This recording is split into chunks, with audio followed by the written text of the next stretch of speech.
నా పేరు దుడుకు సత్యనారాయణ, సన్నాఫ్ నర్సయ్య, గ్రామం మరిపడిగ, మండలం గుండాల, జిల్లా యాదాద్రి భువనగిరి. మా స్థానిక ఎమ్మెల్యే గారు బీర్ల ఐలయ్య గారు. ఇక్కడ మాజీ ఎమ్మెల్యే ఓడిపోవడానికి గల ప్రధాన కారణం మాజీ ఎమ్మెల్యే గుంగిరి సింగయ్య గారు వారు ఎంతసేపు ఈ ఎమ్మెల్యేగానే ఉన్నారు కానీ స్థానిక సమస్యల మీద గ్రామాలలో ప్రజల యొక్క నానుడి తెలుసుకోలేక ప్రజలలో ఒక వ్యతిరేక భావం వచ్చి మన బీర్ల ఐలయ్య గారు ప్రజలలో అధికారంలో లేకున్నా కరోనా టైంలో కానీ అన్ని రంగాల్లో కోడిగుడ్ల పంపిణీ కానీ కూరగాయలు కానీ ప్రజలలోకి ఏ ఇంట్లో కష్టం వచ్చినా తానున్నాను ఒక మనోధైర్యం ఇచ్చుకుంటూ ముందుకు పోగలిగింది కాబట్టి అతడు ఈరోజు ఆలేరు నియోజకవర్గంలోనే 50,000 మెజార్టీతోటి ప్రజలందరూ స్వాగతించి గెలిపించుకోగలిగారు. అందుకోసం మన సునీత గారు అలాంటి కార్యక్రమాలు చేయకుండా ఆమె పదవిలో ఉండి ప్రజలకు అందుబాటులో లేకుండా పోవడానికి ఇక్కడ గత ప్రభుత్వం ప్రవేశపెట్టిన పథకాలు ఏ పథకాలు ఇక్కడ ప్రజలకు లబ్ధి చేకూరాయి? ముఖ్యంగా గత ప్రభుత్వం ప్రవేశపెట్టిందంటే రైతు బంధు, రైతు బీమా కొంచెం సక్సెస్ అయింది. రైతులు ఆ విషయంలోనే చేసిరు కానీ ఆ రైతు బంధు అనేది మామూలుగా చెట్లు పుట్టలు రిజిస్టర్ అన్ని ల్యాండ్లకు కూడా ఇచ్చి ప్రజలకు సామాన్య ప్రజలందరికీ ఎక్కడైతే కష్టం ఉందో అక్కడ చూడకుండా మొత్తం ఉన్న భూములన్నిటికీ ఇవ్వడంతో ప్రభుత్వం మీద వ్యతిరేకత ఇచ్చిందని నేను అనుకుంటున్నాను. రైతు బంధు పడుతుంది. రైతు బంధు గత ప్రభుత్వం పడ్డది, మన ప్రభుత్వం వచ్చినది కూడా వేసేది. దానికి కొంచెం ప్రక్షాళన జరుగుతుందని అంటారు. నా అభిప్రాయం కూడా రైతు బంధు అనేది ఒక ప్రక్షాళన జరగాల్సిన అవసరం ఉంది. అది మినిమం 5 ఎకరాలు అనే పదం నడుస్తుంది. 5 ఎకరాల్లో అయితే అందరూ ఎలిజిబుల్ అవుతారు, సామాన్యులందరికీ లబ్ధి జరుగుతుందని నా అభిప్రాయం. గత ప్రభుత్వం ధరణి అనే ఒక పథకాన్ని తీసుకొచ్చి రైతులను మార్పులు చేర్పులు చేసింది భూమి. ఇప్పుడు అదే పథకాన్ని మీరు భూమాతగా మార్చి అది రైతులకు న్యాయం జరుగుతుంది. కంపల్సరీ రైతులకు న్యాయం జరుగుతుంది. ఆ ధరణి అనే కార్యక్రమంలో రైతులు ఏదైనా సమస్య చెప్తే అది సొల్యూషన్ లేక నెలల కొద్ది సంవత్సరాల కొద్ది కూడా ఆఫీసుల పట్ల దిగడం జరిగింది. మా ప్రభుత్వం వచ్చిన తర్వాత అట్టి ధరణిని తీసేసి ఇప్పుడు మళ్ళీ ప్రతి ప్రక్షాళన జరిగి ప్రతి సామాన్యుని కూడా ఏ సమస్య ఉన్నా తక్షణమే పరిష్కారం చేయాలనే దిశగా మా ప్రభుత్వం ముందుకు పోతుందని నేను. కాంగ్రెస్ ప్రభుత్వంలో బీసీలకి ఎస్సీలకి అన్యాయం జరుగుతుందని చెప్పేసి బీసీ నాయకులు ఎస్సీ నాయకులు ఓటెక్కి ధర్నా చేశారు. నిజంగా గవర్నమెంట్ మీకు న్యాయం చేసిందా? బీసీ అయితే కాంగ్రెస్ ప్రభుత్వము బడుగు బలహీన వర్గాల ఆశాజ్యోతి. ఎప్పుడైనా కాంగ్రెస్ ప్రభుత్వం అణగారిన వర్గాలకే ఎక్కువ సేవ చేస్తుంది.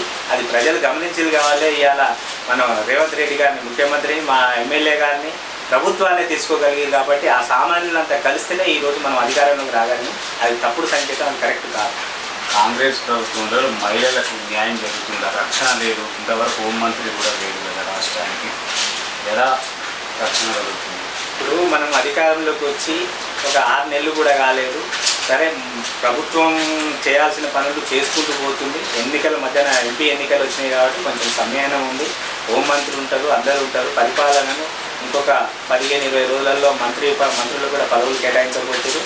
సుభిక్షమైన సుపరిపాలన రాబోతుంది. ప్రజలందరూ దాన్ని స్వాగతిస్తారు. కొంచెం స్టార్టింగ్ కాబట్టి ఒడిదొడుకులు ఉంటాయి. ఇది దాన్ని ప్రజలందరూ అర్థం చేసుకోవాల్సిందిగా కోరుతున్నాం. కాంగ్రెస్ ప్రభుత్వం మొత్తం రెడ్డి పాలన అనేది తప్పు. వాస్తవానికి మన తెలంగాణలో అపవాదాలు లేపారు. రెడ్డి పాలన అంటూ ఏం లేదు. వారు కొంత మెయిన్ పోస్టులలో ఉండి దాన్ని పరిపాలన చేసారు. మన అంతేందుకు బీఆర్ఎస్ ప్రభుత్వంలో కూడా కుటుంబ పరిపాలన అన్నా కుటుంబ పరిపాలన పతనమైంది. మాది రెడ్డి పరిపాలన కాదు, మాది బడుగు బలహీన వర్గాల పార్టీ. బడుగు బలహీన వర్గాల కోసమే పనిచేస్తుంది. అలాంటి అపవాద ఏదో దిగిపోయిన ప్రభుత్వం రుద్దడానికి ప్రయత్నం చేస్తే అది తప్పు సంకేతాలు నేను.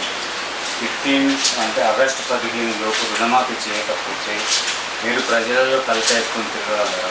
రుణమాఫీ అనే దాని మీద ఎలాంటి డౌట్ లేదు. ఖచ్చితంగా ప్రభుత్వం దాని మీద నిక్కచ్చిగా సిద్ధమై ఉంది. దాని మీద ప్రక్షాళన చేస్తుంది. 100% ఆగస్టు 15 వరకు అందరికీ రుణమాఫీ, ఎలిజిబుల్ పర్సన్ అందరికీ రుణమాఫీ చేసి తీరుతుంది ప్రభుత్వం.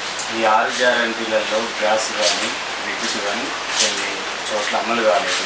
రేపు సర్పంచ్ ఎన్నికలు మీరు ఏమని ఒకరు అమలు కాలేదంటే మనం ప్రజా పరిపాలనలో వాళ్ళు పెట్టుకున్న దరఖాస్తులలో కొన్ని కుటుంబాలలో ఏం జరిగిందంటే కుటుంబ యజమాని పేరు మీద రేషన్ కార్డు ఉంటే వారి ఇంట్లో 2 కార్డులు ఉన్నా ఆ 2 కార్డులలో ఉన్న క్యాండిడేట్ పేరు పెట్టక కొంత వాళ్ళు అప్లికేషన్ నింపే విధానంలో పొరపాటు జరిగి కరెంటు కానీ గ్యాస్ కానీ కొన్ని సవరణలు సరి అయిన నింపకం జరగాక అట్లా జరిగింది. కానీ అలాంటిది ఏదో దాదాపు 90% అందరూ అప్లికేషన్లు ఎవరైతే పద్ధతిగా నింపిరో వాళ్ళందరూ సక్సెస్ఫుల్ అయ్యారు. ఆ చిన్న చిన్న సవరణలు కూడా ప్రతి మండల హెడ్ క్వార్టర్లో సవరిస్తారు, అందరూ సక్సెస్ఫుల్ అవుతారు.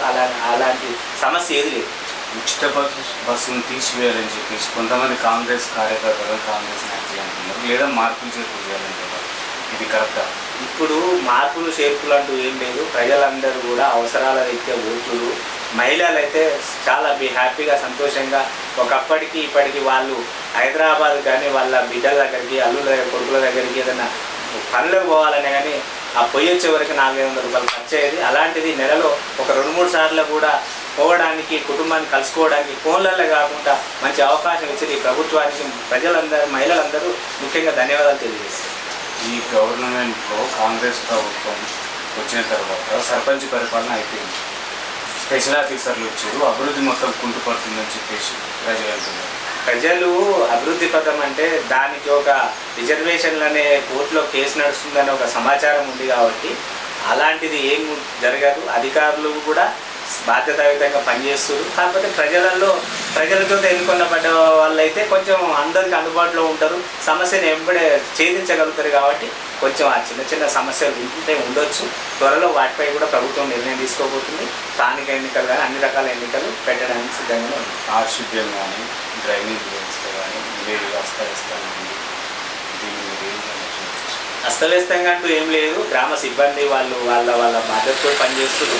అలాంటిది ఏదైనా ప్రజలలో ఎవరైనా చెప్పినప్పుడు స్పెషల్ ఆఫీసర్ల దృష్టికి తీసుకెళ్ళి అవన్నీ జరుగుతున్నాయి. దాన్ని మనం పెద్దగా ఏదో సమస్యగానే చూడాల్సిన పని లేదు. గ్రామ పంచాయతీ ఎన్నికల ఓటర్లకు ఏం చెప్పవచ్చు?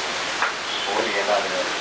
గ్రామ పంచాయతీ ఓటర్లందరికీ నేను ముఖ్యంగా తెలియజేది ఏంటంటే, మీరు నిక్కచ్చిగా ఒక మంచి నాయకత్వం కోసం మంచి కోసం ఓటు వేసే దిశగా ఆలోచించండి.